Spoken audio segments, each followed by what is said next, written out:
¿Alguna vez te has preguntado cómo empezó todo? No me refiero al Big Bang, sino a la historia de la humanidad, a esa primera chispa de conciencia que nos define. La Biblia nos lleva a un lugar mágico, un jardín llamado Edén, donde todo era perfecto.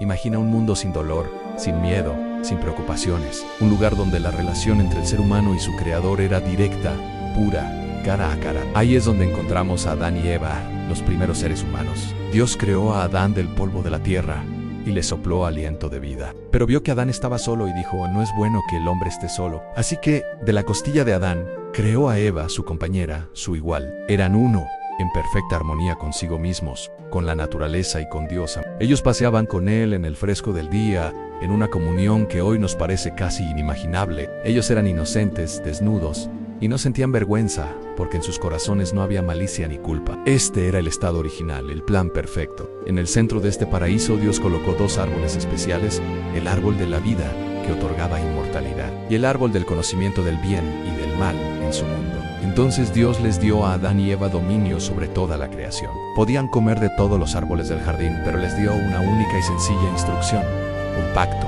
Entonces Dios les dijo, de este árbol del conocimiento del bien y del mal no comerás, porque el día que de él comas, ciertamente morirás. Aquí es donde la historia da un giro dramático. No era una prohibición arbitraria, era una prueba de confianza, de amor, de obediencia. Dios les dio libertad, y la verdadera libertad incluye la capacidad de elegir. Podían elegir confiar en la bondad de Dios y vivir en esa comunión perfecta.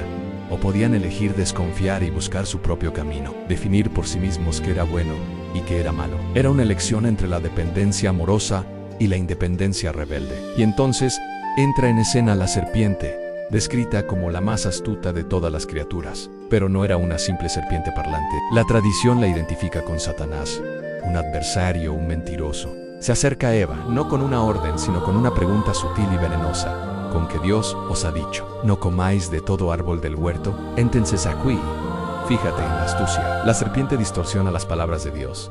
Dios había dicho que podían comer de todos los árboles, excepto uno. La serpiente hace que parezca que Dios es un tirano restrictivo. Siembra la primera semilla de la duda. Eva, en lugar de cortar la conversación, entra en el juego. Intenta corregir a la serpiente, pero el diálogo ya ha comenzado.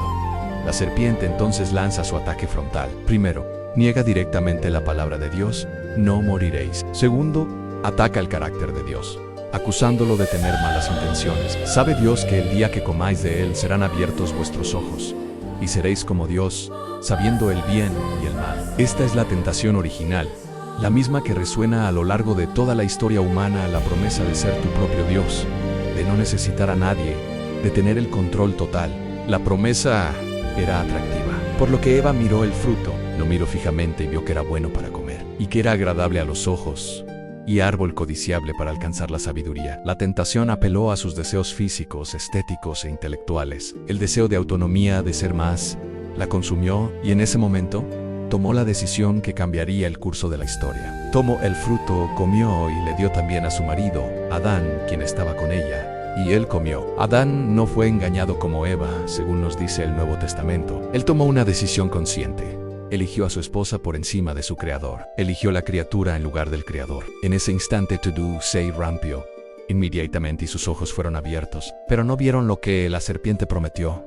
No se convirtieron en dioses. Vieron su propia desnudez. Por primera vez sintieron vergüenza, culpa, miedo. La inocencia se había hecho añicos. La conexión pura con Dios se había cortado. Intentaron cubrirse con hojas de higuera, un intento humano inútil de tapar su nueva y terrible realidad. Cuando oyeron la voz de Dios caminando por el jardín, como solía hacerlo, ya no corrieron a su encuentro, corrieron a esconderse. El Creador, que antes era fuente de alegría, ahora era fuente de temor.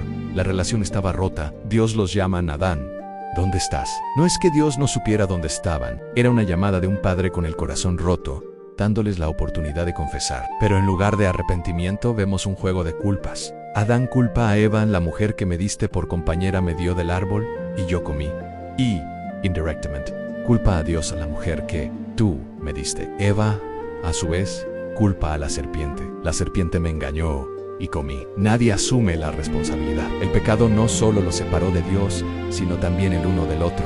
La unidad perfecta se convirtió en desconfianza y acusación. Las consecuencias fueron inevitables y profundas, como ondas expansivas que llegan hasta nosotros hoy. A la serpiente Dios la maldice por encima de todos los animales. A Eva le anuncia dolor en el parto y un conflicto en la relación con su marido. A Adán le dice que la tierra misma ahora estará maldita por su causa. El trabajo, que antes era un placer creativo, se convertiría en una lucha agotadora, trabajando la tierra con el sudor de su frente para poder comer. Y finalmente, la sentencia que resonó desde el principio: polvo eres y al polvo volverás. La muerte física entró en el mundo, pero en medio de este juicio devastador hay un rayo de esperanza, una promesa susurrada. Al maldecir a la serpiente, Dios dice: y pondré enemistad entre ti y la mujer, y entre tu simiente y la simiente suya. Esta te herirá en la cabeza, y tú le herirás en el calcañar. Esto es conocido como el protoevangelio, el primer anuncio de la buena noticia. Es una profecía de que un descendiente de Eva, la simiente suya,